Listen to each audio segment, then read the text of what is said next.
Sabaidi Pinong, hi fam. So today we're going to be making a very special Lao dish in order to celebrate what just happened, which was Lao food made it on the LA Times food section front page. So if you haven't read it yet, go grab yourself a copy. It's a beautiful spread with a wonderful articles, and they also share a recipe from the late Chef Phia Sing, who was chef to the royal family. So what they shared is a curry fish dish. It's called Kale Ngoua. We're gonna be making this together, and I wanna make sure that you all know how to make it at home.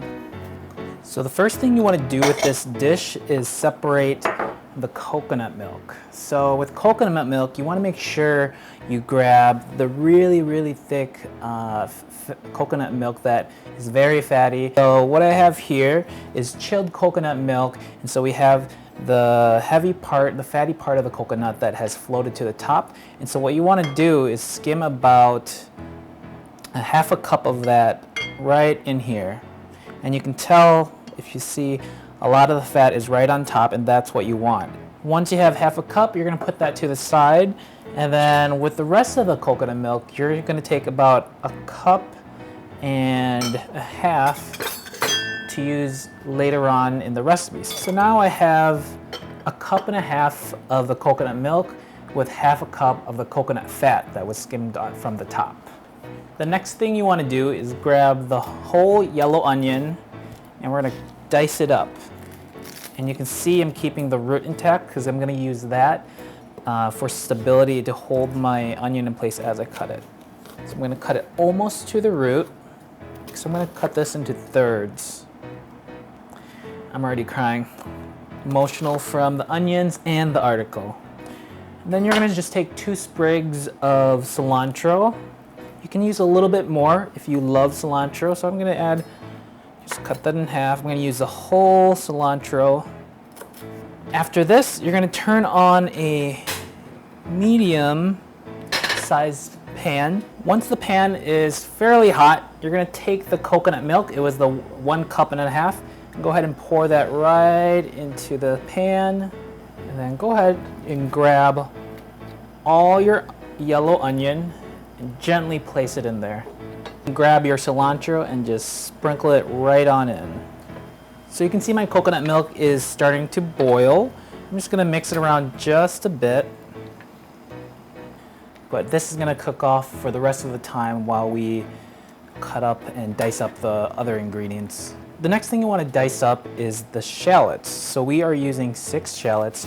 You're gonna cut this up just like an onion. So with the shallots, we're gonna just roughly cut them up because we're gonna turn these into a paste with our mortar and pestle. We have one about 4-inch piece of ginger. I'm gonna thinly slice this also to help speed up the smashing part of the cooking. Now for the fun part. The pounding with the coconut, mortar and pestle. So go ahead, I would say let's start with the ginger and pour all these shallots right on in. A technique of using the mortar and pestle is that with your dominant hand, you're gonna pick up the mortar, and with your other hand, you're gonna hold tightly to the side and kind of use that as stability, and then you're gonna go ahead and pound as hard as you can without anything flinging up to your face. Once you've pounded to a rough paste, I would say, looks like this. So you have a very rough paste. As long as everything's mixed with each other, then you're good to go. You're gonna go ahead and turn on your second pan to get it to a high heat. Then go ahead and grab your coconut cream that we separated earlier. Go ahead and pour it all in. Right? So my coconut is sizzling. Pour all my ginger shallot paste right in.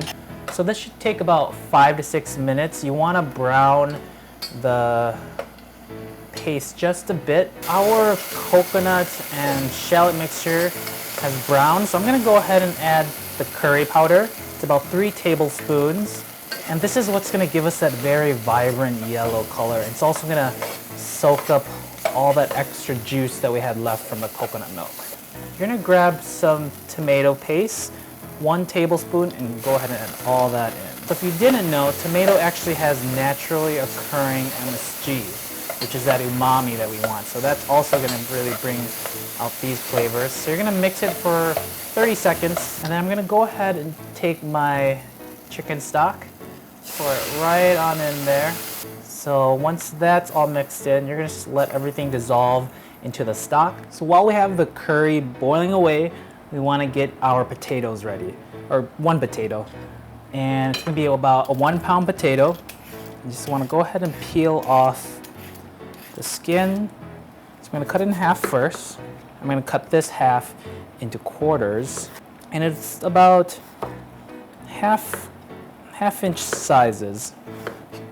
And so you want to make sure that your potatoes are cut evenly to make sure that they cook evenly when you put them into the curry dish. So my favorite part is working with the bird-eye chilies. So these bird-eye chilies, this is what's going to give you that punch that you want when you're eating curry. So it's the spice that I'm just going to gently chop up.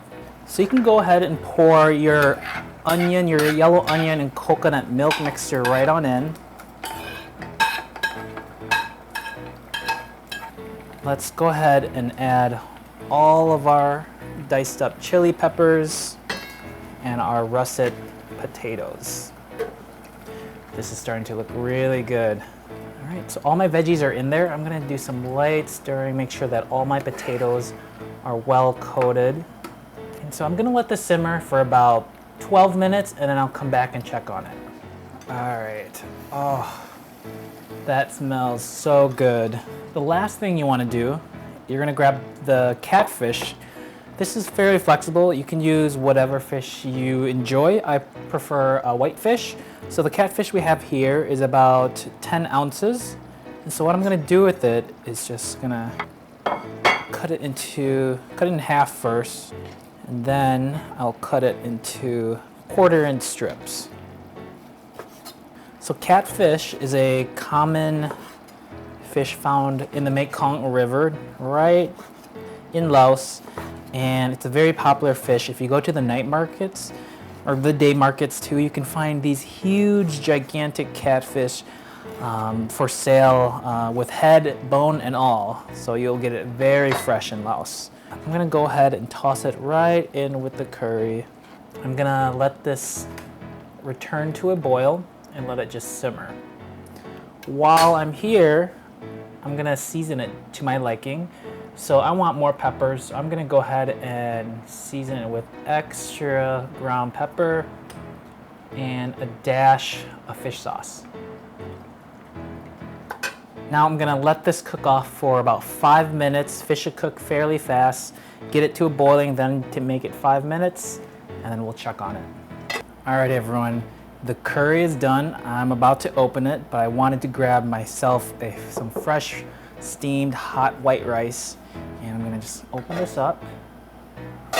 Oh my God, the coconut and chili peppers and curry powder is just like all mixed together, and you can see this vibrant yellow color with a catfish that is bright. This looks so good. Just do a big scoop right on top. Get some extra. This is piping hot, fresh. I'm gonna go in and try this Laotian sheatfish curry by the late Chef Phia for the royal family of Laos.